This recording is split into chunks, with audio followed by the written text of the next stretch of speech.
नमस्कार, न्यूज हाट का खास सेगमेंट बेधड़क देख रहे हैं आप। मैं हूं सागर, मेरे साथ मौजूद है न्यूज हाट के managing editor Ajay Kumar Mishra sir. बहुत बहुत स्वागत है सर आपका। धन्यवाद। तो देखिए, बिहार में नई सरकार बन गई है और नए मुख्यमंत्री सम्राट चौधरी एक्शन मोड में दिखाई दे रहे हैं। लेकिन सवाल यही कि मंत्रिमंडल के विस्तार में इतनी मतलब, हालांकि अभी एक ही दिन हुआ है सरकार बने हुए, बावजूद इसके चर्चाएं तेज हो गई हैं कि मंत्रिमंडल में लेट क्यों किया गया, क्यों नहीं साथ में ही करा दिया गया। तो इसको लेकर आज हम लोग विशेष चर्चा करेंगे। सर, क्या कहेंगे, मंत्रिमंडल केवल 3 लोगों की सरकार बनी है। देखिए, आप थोड़ा पीछे चलिए, घटना को आगे विस्तृत करने के लिए पीछे चलते हैं। 2025 में नवंबर में जो हुआ था शपथ ग्रहण गांधी मैदान में, मुख्यमंत्री नीतीश कुमार 10वीं बार जो है सीएम की कुर्सी संभाली थी। उस समय जो हुआ था, तो मुख्यमंत्री के साथ साथ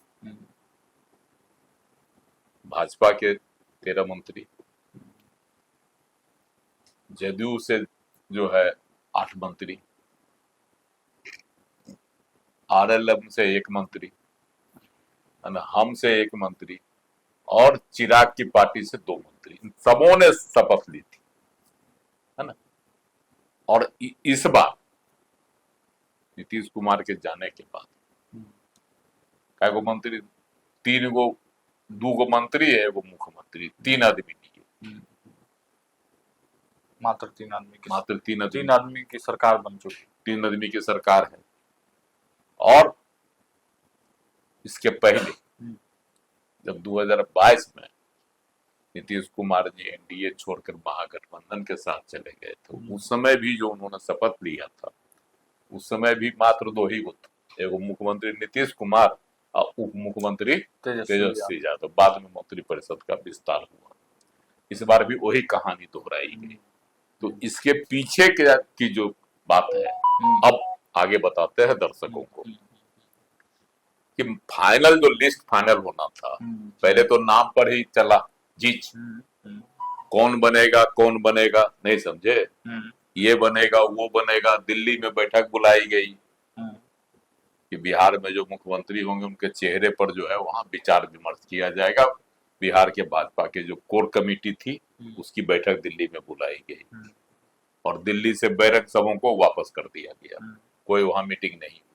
कारण इसका स्पष्ट था कि वहां जो है एक मत कायम नहीं हो सका, है ना। सबसे पहले सम्राट चौधरी चले आए, उसके पीछे विजय सिन्हा आए, बाद में और लोग आते रहे। तो वहीं से जो है एक विवाद का जो है बीजारोपण हो गया था। लेकिन पटना आते आते जब पर्यवेक्षक बनकर आए शिवराज सिंह चौहान, तब जो है यहाँ स्थिति अनुकूल हो गई और सम्राट चौधरी सर्वसम्मति से नेता बन गए, भाजपा के भी और एनडीए के भी, और मुख्यमंत्री पद की शपथ भी ले ली। लेकिन लोग अनुमान लगा रहे थे कि सम्राट चौधरी के साथ साथ जो है, जिस तरह से गांधी मैदान में नीतीश कुमार जी ने शपथ ली थी मंत्रियों के साथ, उसी तरह से यहाँ भी कुछ मंत्री शपथ लेंगे जी। जैसे जितने घटक दल थे, चर्चा यही हो रही थी, जितने घटक दल के थे कम से कम उनसे जो है प्रमुख चेहरे मंत्रिपरिषद शपथ के साथ साथ, मुख्यमंत्री के शपथ के साथ साथ मंत्री भी शपथ लेंगे। लेकिन नहीं हुआ। अचानक से पूरा दृश्य बदल गया। भाजपा से तो ठीक है, नेता चुने गए, सम्राट चौधरी तो मुख्यमंत्री बन गए, लेकिन जदयू से 2 ही बने, एक विजय कुमार चौधरी और विजेंद्र प्रसाद यादव, दोनों उप मुख्यमंत्री बन गए। अब उधर भी असंतोष है जदयू में। जो सीनियर लीडर्स थे उनको भी अपेक्षा थी कि भाई हम लोग भी शपथ ग्रहण करेंगे, लेकिन उनका शपथ ग्रहण नहीं हुआ। अब उसमें तो कई लोग बताए जाते हैं असंतोष का कारण, है ना। कहा जाता है श्रवण कुमार असंतुष्ट है, उनको भी मनाया जा रहा है। अब इसमें कितनी सच्चाई है ये नहीं कही जा सकती, लेकिन सरवन कुमार असंतुष्ट हैं। उनकी अपेक्षा थी कि अब निशांत कुमार अगर नहीं बन रहे हैं उप मुख्यमंत्री तो हमको बनाया जाता, कुर्मी कुर्मी कोटे से बनाया बनाया जाता, क्योंकि हम सबसे सीनियर थे। उनकी यह अपेक्षा थी। एक बात और थी कि नीतीश कुमार जी जब छोड़ दिए कुर्सी, तो कुर्मी समाज को भी जगह मिलनी चाहिए थी। अब उनकी भी नाराजगी है। अब पार्टी के जो नेता हैं उनके द्वारा उनको बनाया जा रहा है। अब कोई महत्वपूर्ण पद उनको चाहिए, वहां एक नाराजगी है। दूसरी बात जो कही जाती है वह है भाजपा में सम्राट चौधरी के बनने के बाद भाजपा में कुछ लोग नाराज हो गए। वो तो जिस दिन सम्राट चौधरी के नामों का ऐलान हो रहा था और प्रस्तावक जब विजय कुमार सिन्हा बने थे, उसी दिन जो है स्पष्ट झलक रहा था, पूरी तस्वीर स्पष्ट हो रही थी। लेकिन एक अनुशासित पार्टी के एक अनुशासित सिपाही की तरह लोगों ने विरोध नहीं किया, है ना। और सम्राट चौधरी को सबों ने सर्वसम्मति से स्वीकार कर लिया। लेकिन अब जो पेंच अंदर के खाने हैं वह फंसा हुआ है मंत्री पद को लेकर। अब सबसे बड़ी समस्या है कि देखिए, विजय कुमार सिन्हा पहले क्या थे, उप मुख्यमंत्री थे। सम्राट चौधरी को उधर बनाया गया तो इधर विजय कुमार सिन्हा को भी बनाया गया था, ताकि दोनों बैलेंस किया गया, ताकि बैलेंस रहे।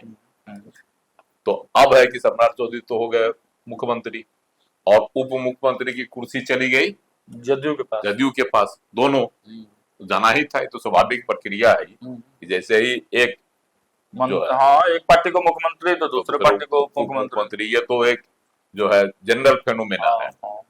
लेकिन अब है कि विजय कुमार सिन्हा को किस तरह से एडजस्ट किया जाए ताकि उनका सम्मान भी बचा रहे और पार्टी की नाराजगी भी उभर कर सामने नहीं आए। इतना बचाव करने का है। तो जो सूत्र के अनुसार जानकारी है कि भाजपा में मंत्री पद किस किस व्यक्ति को दिया जाए, किसको कौन सा विभाग दिया जाए, इसको लेकर सामंजस्य कायम नहीं हो सका, है ना। एक मत कायम नहीं हो सका। व्यस्तताएं हैं बीजेपी के। तो इसके पीछे का कारण भी है कि प्रधानमंत्री नरेंद्र मोदी, गृह मंत्री अमित शाह, है ना, और बिहार के जो स्वास्थ्य मंत्री रहे मंगल पांडे, वह सब बंगाल चुनाव में व्यस्त हैं। तो समय नहीं पा रहा है कि जो उलझन है मंत्रियों के चयन में, बीजेपी कोटे से चयन में, उसमें जो पेच है और जो उलझन है उसको कैसे सुलझाया जाए। इन्हीं मुद्दों के कारण जो है मंत्री परिषद रुका हुआ, का विस्तार रुका हुआ है। तब तो देखिए जदयू तो लगभग तय हो गया, एक मत लोग हो भी गए थे, है ना, कि 2 गो तो बन गए उप मुख्यमंत्री। उसके बाद जो सीनियर हैं उन लोगों को एडजस्ट करना था। इधर जो खबर है उसके अनुसार इधर एडजस्टमेंट हो गया था कि किसको बनना है, कि कितना लोग बनेंगे। कुछ नए चेहरे भी आने वाले थे, है ना। निशांत टीम से भी कुछ लोगों की चर्चा हो रही थी।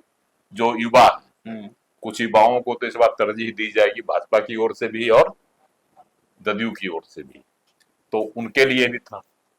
तो लेकिन भाजपा ने कह दिया कि नहीं, सब एक ही साथ होगा। मंत्री परिषद का जो विस्तार होगा तो मंत्री जो शपथ लेंगे तो 5 जो घटक हैं सबके एक ही बार लगे, एक साथ लेंगे। इसलिए यह मामला लटक गया है, भाजपा के कारण ही लटका। अब है कि बंगाल चुनाव जब समाप्त हो जाएगा उसके बाद किसी दिन यहाँ पर बैठक हो सकती है कि अब तो मंत्रियों के नामों का सिलेक्शन हो जाएगा और उसके बाद शपथ ग्रहण की तिथि तय कर दी जाएगी मंत्री के विस्तार होने के बाद। तो इसलिए जो है ना, इसकी पेच फंस गया भाजपा के कारण ही, इधर भी पेच फंसा हुआ। अब विलंब होने से काम संतोष फैल रहा है। सब लोगों को लग रहा है कि मेरा पत्ता तो नहीं कट जाएगा। जो मंत्री थे पिछली सरकार में उन लोगों को शक लग रहा है कि मेरा पत्ता तो नहीं कट जाएगा, मेरे विभाग तो नहीं छंट जाएंगे, बिल्कुल, है ना। इसलिए जो है असमंजस वाली स्थिति। असमंजस वाली स्थिति है। और देखिए, जब तक सरकार फुल फ्लेज नहीं बन जाती है हाँ तब तो तक काम जो काम है, भी तो विकास प्रभावित हो का रहा है। काम जो है वह रफ्तार नहीं पकड़ता है ना। सम्राट चौधरी ने क्या कहा, विकास के कामों में तेजी लाना है, तेजी रही है।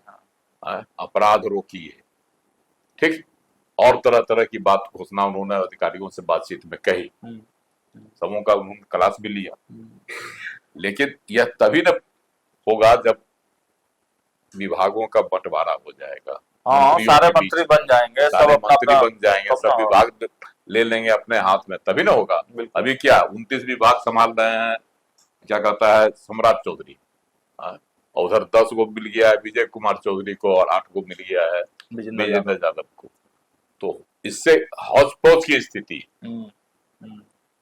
इसीलिए है कि मंत्रिपरिषद का विस्तार। और दूसरी बात है, असंतोष भी गहरा रहा है अंदर अंदर, असंतोष भी गहरा रहा है। इन सबों का समाधान अब लगता है बंगाल चुनाव के बाद ही हो पाएगा। तो इन सभी का निपटारा अब बंगाल चुनाव के बाद ही हो पाएगा। लेकिन सियासत में कब क्या हो जाए कोई नहीं जानता है। लगातार सियासी चर्चाएं तेज है। नए एक खबर और है कि जो पुराने मंत्री है ना, चाहे वो भाजपा कोटे से हों या जदयू कोटे से, उनको लगभग जो है सबों को जगह दी जाएगी। कुछ एक मंत्री का नाम कटेगा जिनका परफॉर्मेंस ठीक नहीं था। अभी तक यही चर्चा है कि जिनका परफॉर्मेंस ठीक नहीं था उनको हटाया जा सकता है। उनमें भाजपा कोटे से ज्यादा है। भाजपा के जो मंत्री हैं उनके लिए थोड़ा सा निराशाजनक खबर हो सकती है। चिराग पासवान की पार्टी से जो है तो 2 मंत्री थे, बनेंगे ही, संभावना ज्यादा है ना। और मांझी जी के तो बेटे ही थे, मांझी जी के बेटे ही थे संतोष सुमन, तो वो तो रहेंगे ही। और आरएलएम से उपेंद्र कुशवाहा के पुत्र हैं दीपक प्रकाश, वो भी रहेंगे ही। तो जो भी फेरबदल होगा वो भाजपा कोटे से ही हो सकता है। चलिए, लगातार अपडेट्स आप तक पहुंचाते रहेंगे, जुड़े रहिए हमारे साथ, देखते रहिए न्यूज़ हाट। बहुत बहुत धन्यवाद।